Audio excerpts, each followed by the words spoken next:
नमस्कार दोस्तों, आप सभी का मेरे चैनल पे स्वागत है।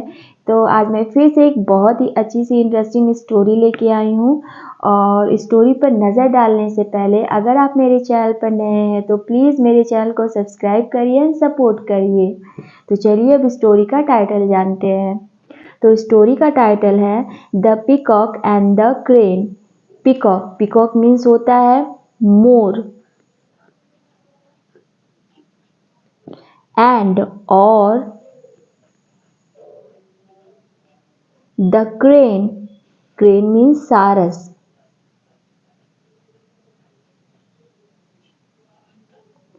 तो ये स्टोरी है पीकॉक और क्रेन की। The peacock and the crane, मोर और सारस की, मोर और सारस की। तो चलिए अब स्टोरी को रीड करते हैं। Once upon a time, a peacock was sitting near a tree in a forest. Once upon a time, एक समय की बात है। A peacock, एक मोर, was था, sitting बैठा था, near पास, एक ट्री, एक पेड़ के पास एक मोर बैठा था।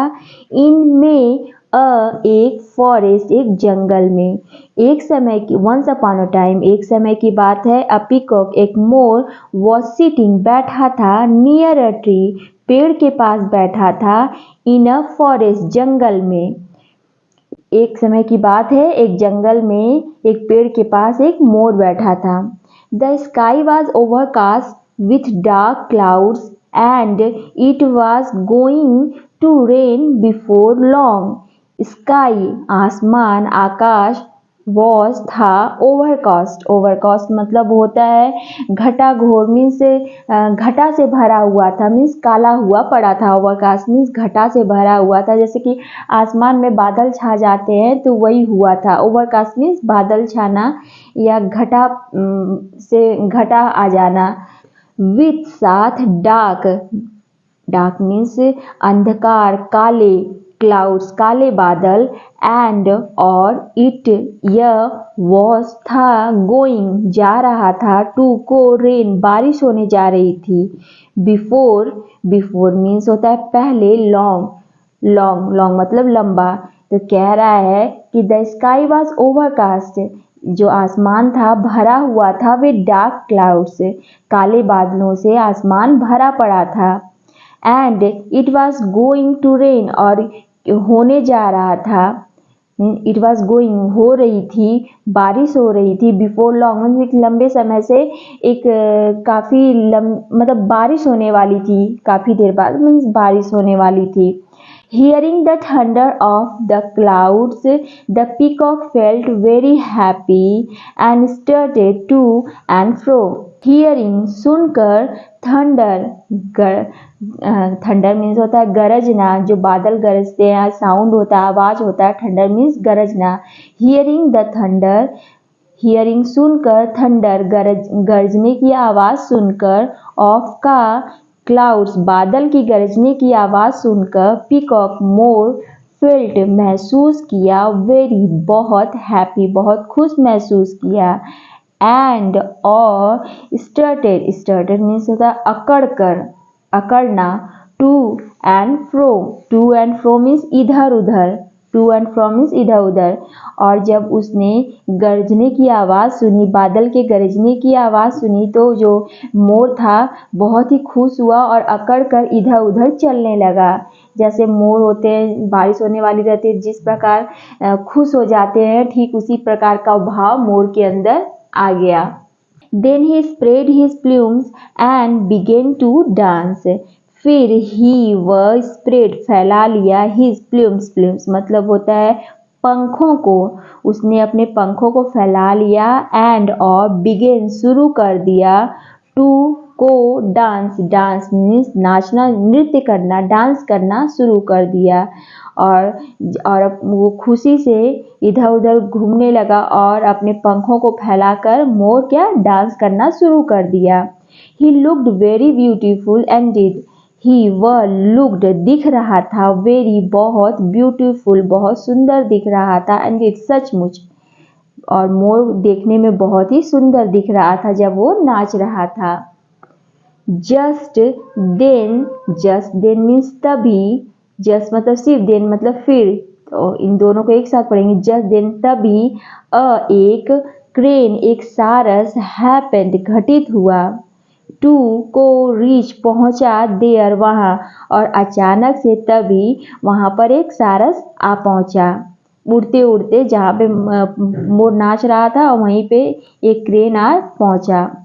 He wished the peacock and praised the peacock for his beautiful plumes and for his dance. उसने देखा मोर को नाचते हुए तो एक सारस वहां आ बैठा, और he wished इच्छा किया, पीकॉक मोर को, मीन्स मोर को शुभकामनाएं दी, मीन्स उसका बड़ाई किया, एंड और प्रेज्ड, प्रेज्ड मतलब होता है प्रशंसा करना, पीकॉक मोर की, फॉर लिए हिज उसके ब्यूटीफुल सुंदर प्लूम्स, उसके ब्यूटीफुल सुंदर पंखों की बड़ाई की, एंड और फॉर लिए हिज उसके डांस, और उसके जो नाचने का ढंग था उसको भी, उसकी भी बड़ाई की। मतलब एक मोर नाच रहा था और नाचते हुए देख एक सारस वहां आ बैठा और उसको मतलब विश किया, मतलब उसको शुभेच्छा दी और उसकी बड़ाई करने लगा उसके डांस के लिए और उसके सुंदर सुंदर पंखों के लिए। आप यहाँ पे देख सकते हैं मोर कितना खुश है। जब बारिश होती है तो कहा जाता है कि मोर बहुत खुश होकर नाचने लगते हैं। मैंने तो कभी देखा नहीं, पर मैंने सुना है कि बारिश होती है तो मोर बहुत ही खुश हो जाते हैं, अपने पंखों को फैलाकर वो नाचने लगते हैं। लिखा है, peacocks are very proud by nature, मोर आर हैं वेरी बहुत प्राउड, प्राउड मीन्स गर्वान्वित होना, गर्व करना, घमंड करना, बाई द्वारा, नेचर स्वभाव से, बाई नेचर मतलब स्वभाव से, और जो मोर होते हैं स्वभाव से ही मीन्स घमंडी होते हैं। The peacock returned the wish but looked at the crane hatefully. Peacock more return वापस कर दिया, विश जो क्रेन ने शुभेच्छा दी थी, सारस ने शुभेच्छा दी मतलब उसे विश किया, उसको मोर ने वापस कर दिया। बट लेकिन लुकड एट मतलब देखा, क्रेन को, सारस को, हेटफुली घृणापूर्वक, मीन्स घृणा की दृष्टि से देखा। जैसे हमसे कोई बात करना चाहता है पर हम उसे बड़ी ही खराब नज़रों से देखते हैं, ठीक उसी प्रकार मोर ने भी सारस को उसी नज़रों से देखा। The peacock return the wish, मोर ने उसकी विश को वापस कर दिया और उसे बहुत ही तीखी नज़रों से देखा, मीन्स खराब नज़रों से देखा, घृणा की नज़रों से देखा। The crane was not able to follow why the peacock was looking at him in contempt. Crane सारस was था, not नहीं, able सक्षम था, to follow अनुसरण करने में, फॉलो करने में, पालन करने में, वाई क्यों, पीकॉक मोर वॉज था, लुकिंग एट देख रहा था, हिम सारस को, उसे, इन में, कंटेम्प्ट, कंटेम्प्ट मतलब होता है तिरस्कार भाव से, मतलब घृणा की दृष्टि से। और जो क्रेन था, क्रेन वॉज नॉट एबल सक्षम नहीं था, टू फॉलो अनुसरण करने में, मीन्स पता लगाने में, वाई क्यों, पीकॉक जो मोर है उसे देख रहा है, वाज लुकिंग एट देख रहा है उसे, इन कंटेम्प्ट घृणा की दृष्टि से, तिरस्कार भाव से क्यों देख रहा है। जब हमसे कोई बात करना चाहता है और हम उसे बड़ी अजीब नज़रों से देखते हैं तो सामने वाले को एकदम पता चल जाता है कि ये किस भाव से हमें देख रहा है, और बस यही नहीं पता कर पाता है कि वो क्यों हमें इस नज़रों से देख रहा है। ठीक उसी प्रकार सारस भी नहीं पता कर पा रहा था कि मोर मुझे ऐसे क्यों देख रहा है, ये सोच रहा था वो। कंटेम्प्ट मतलब घृणा की दृष्टि से, तिरस्कार भाव से। So he asked, why are you looking at me in this way mister peacock, और जब पता नहीं कर पाया सारस तो उसने क्या कहा, सो इसलिए, ही वह, आस्क्ड पूछा, वाई क्यों, आर है मतलब है, यू तुम, लुकिंग एट देख रहे हो, मी मुझे, इन दिस वे मतलब इस तरह से, मिस्टर पीकॉक महाशय पीकॉक, उसने पूछा, क्यों मुझे इस तरह से देख रहे हो? इन दिस वे, इस तरह से क्यों देख रहे हो mister peacock? The peacock replied, I am looking at your dull feathers. तो अब पीकॉक ने भी बता दिया कि वो उसको ऐसी ऐसी नज़रों से क्यों देख रहा है। पीकॉक मोर रिप्लाइड, उत्तर दिया, आई मतलब मैं, एम हूँ, लुकिंग एट देख रहा हूँ, योर तुम्हारे, डल खराब, फेदर्स तुम्हारे खराब पंखों को, अगली पंखों को देख रहा हूँ। हाउ अगली दे आर, हाउ मीन्स कितना, अगली बदसूरत, कुरूप, दे आर वे हैं। और उसने कहा कि कितनी कुरूप लग रही हैं, मीन्स कितनी बदसूरत लग रही हैं तुम्हारी पंखें। They have no lustre at all, they वे हैव नहीं, पास, नो नहीं, लस्टर मतलब चमक, एट ऑल बिल्कुल भी नहीं, और तुम्हारे पंखों में कोई भी चमक नहीं है। Just have a look at my shiny attractive plumes, just सिर्फ हैव रखिए, एक लुक, लुक मतलब नज़र, एट लुक एट मीन्स नज़र रखिए, माई मेरे, शाइनी चमचमाते, अट्रैक्टिव आकर्षक, प्लूम्स पे पंखों पे, और तुम्हारे पंख कितने कुरूप हैं। जस्ट है बस देखो मेरी चमकते हुए आकर्षक पंखों को। I pity for the injustice that nature has done for you. I मैं pity मतलब दया करता हूँ, दया खाता हूँ, for लिए, injustice अन्याय के लिए, that की, nature ने, प्रकृति ने, has मतलब has done past perfect sorry present perfect tense है, has done किया है, टू यू तुम्हारे साथ। और उस मोर ने कहा कि मुझे बहुत ही दया आ रही है कि तुम्हारे साथ प्रकृति ने कितना अन्याय किया है। मोर ने कहा कि तुम्हारे साथ प्रकृति ने अन्याय किया है, मुझे दया आ रही है। You are such a strong bird but your feathers are dull, you तुम, आर मतलब हो, सच मतलब ऐसा, एक स्ट्रॉन्ग मजबूत, बर्ड एक बहुत ही अच्छे बर्ड हो, स्ट्रॉन्ग बर्ड हो, शक्तिशाली बर्ड हो, लेकिन बट योर फेदर्स आर डल तुम्हारे जो पंख हैं बहुत ही कुरूप हैं, खराब हैं। द क्रेन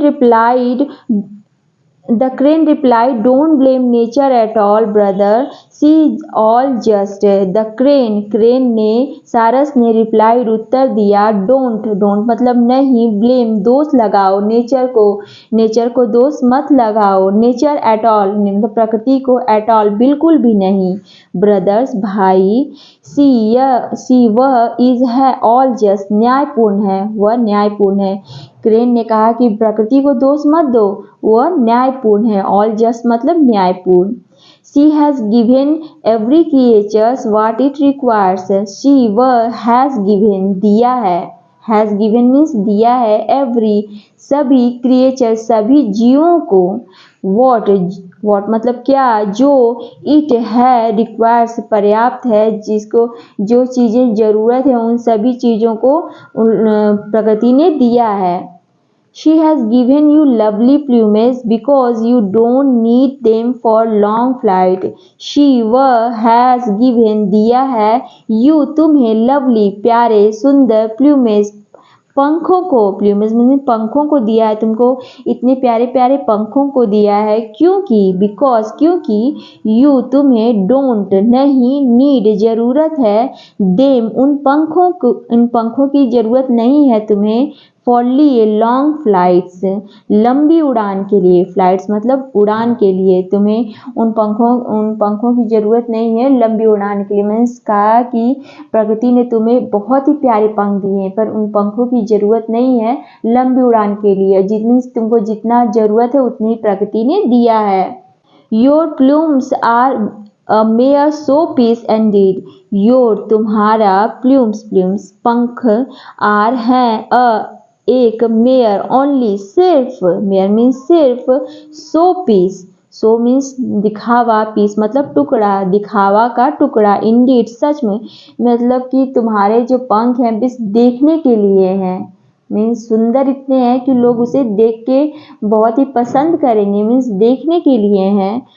इंडीड सचमुच, but I need my feathers for long flight, परंतु मैं नीड जरूरत है माई मेरे फेदर्स मेरे पंखों की फॉर लिए लॉन्ग लंबे फ्लाइट्स लंबे उड़ान के लिए। और उसने कहा कि तुम्हारे पंख जो है देखने के लिए हैं, पर मेरे पंख लंबी उड़ान भरने के लिए हैं। Nature has given me strong feathers, so इसलिए नेचर प्रकृति ने हैज़ गिवन दिया है मी मुझे स्ट्रॉन्ग मजबूत फेदर्स मजबूत पंखों को दिया है, क्योंकि मुझे उन पंखों से उड़ना है। They may look dull and ugly but I can use them to soar as high as the clouds. They वे मीन्स पंख में हो सकती हैं, लुक दिखने में, डल खराब हो सकते हैं, दिखने में खराब लग सकती हैं, लेकिन एंड और अगली बदसूरत लग सकती हैं, बट लेकिन मैं कैन सकना यूज प्रयोग कर सकता हूँ देम उन पंखों को टू मीन्स को सोर ऊंची उड़ान के लिए, सोर मीन्स ऊंची उड़ान के लिए, एज हाई बहुत ऊंचा, एज और एज द क्लाउड्स मतलब बादलों तक। और उसने कहा कि मेरे पंख भले ही खराब हैं, देखने में कुरूप हैं, पर मैं उन पंखों को बहुत ही ऊंची उड़ान के लिए एज हाई बहुत उससे भी ऊंची उड़ान बादलों तक की ऊंची उड़ान में यूज कर सकता हूँ। Can you do that? Can सकना, यू तुम, डू कर सकते हो, दैट यह। और उसने कहा क्या तुम ये कर सकते हो मीन्स लंबी उड़ान ऊंची उड़ान भर सकते हो? क्रेन ने कहा नो सर्टेनली नॉट, नो नहीं, सर्टेनली निश्चित रूप से नहीं, सर्टेनली मतलब निश्चित रूप से नहीं, तुम नहीं कर सकते। The peacock had no words to reply, मोर के पास हैड पास नो नहीं वर्ड्स कोई शब्द ही नहीं थे, टू को रिप्लाई उत्तर देने के लिए। और जब सारस ने ये सब बातें बताई तो मोर के पास कोई भी वर्ड ही नहीं था बोलने के लिए। He was ashamed of what he had said. He was था ashamed लज्जित था of का ashamed of मतलब लज्जित होना, what जो he had said जो भी उसने कहा था उसके लिए वो लज्जित था। So he felt sorry for his unpleasant remarks and apologized as well. So इसलिए he वह felt महसूस किया, sorry माफ़ी महसूस की, for लिए his अपने unpleasant मतलब होता है निराश करने वाला, नाखुश करने वाला, खराब, रिमार्क टिप्पणी, unpleasant मतलब खराब निराश करने वाला, रिमार्क टिप्पणी। और उसने जो भी निराश करने वाले टिप्पणी की थी उसके लिए उसने सॉरी कहा, एंड और अपोलोजाइज्ड माफ़ी मांगी, एज वेल भी और माफ़ी भी मांगी। क्रेन ने समझाया कि नेचर ने सबके साथ न्याय किया है, किसी के साथ अन्याय नहीं किया है। और ये बातें सुनकर मोर समझ गया कि उसके पंख सिर्फ दिखने के लिए हैं, देखने के लिए, और सारस के पंख ऊंची उड़ान भरने के लिए। मीन्स सभी का अपना अपना यूज है, सभी का अपना अपना महत्व है। तो चलिए स्टोरी का मॉरल जानते हैं। स्टोरी का मॉरल है never blame nature, see is all just. Never कभी नहीं, ब्लेम दोष देना चाहिए नेचर को, कभी भी नेचर को प्रकृति को दोष नहीं देना चाहिए। सी वह इज है ऑल जस्ट न्यायपूर्ण है, ऑल जस्ट मतलब न्यायपूर्ण है, प्रकृति को दोष नहीं देना चाहिए, वो सबके साथ प्रकृति ने सबके साथ न्याय किया है। सो फ्रेंड्स आज की स्टोरी यहीं पे समाप्त होती है। स्टोरी कैसी लगी प्लीज़ कमेंट करिएगा, या कोई वर्ड अगर नहीं समझ में आया तो भी कमेंट करिएगा, और मेरे चैनल को सब्सक्राइब एंड सपोर्ट करिएगा। सो मिलते हैं नेक्स्ट वीडियो में। Thank you.